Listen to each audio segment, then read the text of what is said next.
I'm going to share with you the 10 keys to unlock what I call your Kwik brain, right? These are the 10 things scientifically proven to help you be faster, smarter, and better, to optimize your brain health and your fitness. Everyone wants to know what the magic pill is. There's no magic memory pill. They're magic memory processes, right? If everyone wants to know the one silver bullet, you have to do all of these things because that's what falls within the focal point, meaning the 80-20 rule, the 20% that gives you 80% of the results and the rewards.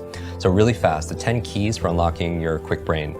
Number one is good brain food, all right? Good brain food, because you are what you eat. What you eat matters, especially to your gray matter.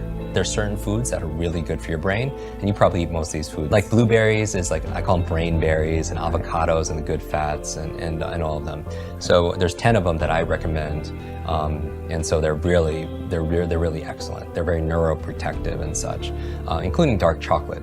So dark chocolate is good. What's good for your mood is generally good for your mind. But so a good brain diet is number one. So just rate yourself on a scale of 0 to 10. How good is your diet? All right, number two is killing ants. Automatic negative thoughts, your self-talk.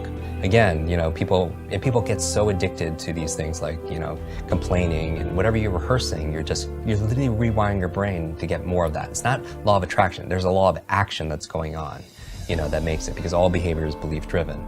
And so you're wiring your brains to be really rehearsing those things. That's why they say that the fearful person, like a fearful person dies 1,000 times, like a coward dies 1,000 times in their mind, and non-coward, like a brave person dies just once.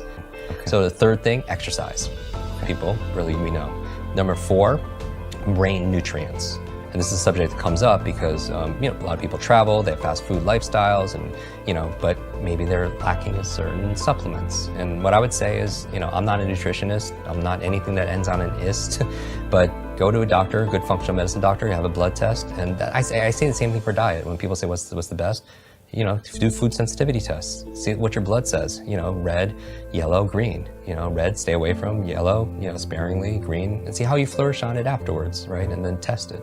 But same thing with nutrient profile. You can see what you're deficient at. Because if you're low on B vitamins, if you're low on DHA, then you're gonna have cognitive issues, right? So supplement. Number 5, fifth thing that you want to optimize your brain is positive peer group.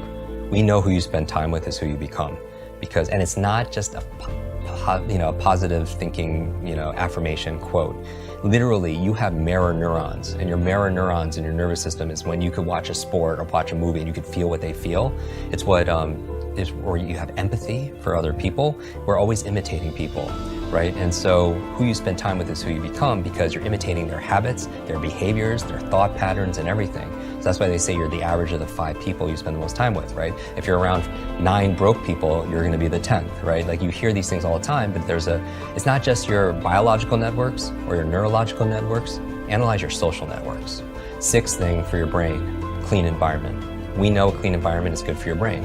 At an anecdotal level, when you clean your desk or you clean your laptop off, you have clarity of thought, right? But I don't just mean that, I mean clean air, clean water, because there's a lot of pollutants that's not good for your cognition, right?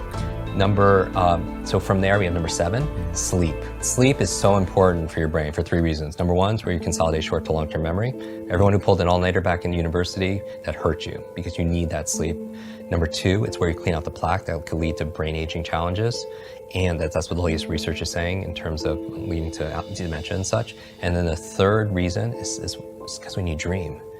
And here's the thing, you're like, what does that have to do with anything, Jim? It's like, you don't know how many amazing ideas and invention, literature, works of art came in dream states. Like, did you know, like I mentioned Mary Shelley, here in London, Frankenstein came to her in a dream. Paul McCartney came up with Yesterday in his dream. Like a chemist came up with the periodic table in his dream. Elias Howe created the sewing machine in his dream, right? Like, what are you dreaming about late at night? Because when you are working all day and you're learning all day, your brain doesn't shut off at night. At night, it's more active. People don't realize that. You think it's just not happening. It's actually more active, and it's coming up with solutions and it's integrating stuff in the form of dreams. But when you wake up, most people forget their dream. I have 6 things I do. In my morning routine episode where I talk about the very first thing I do is the 6 steps on how to remember my dreams, because there's gems in there. Every single day there are insights and inventions and things that my unconscious is and that's how you get like all that extra time back, through that. And we did an episode on lucid dreaming, how to be aware and awake but still get rest. But so all of this is important. But sleep.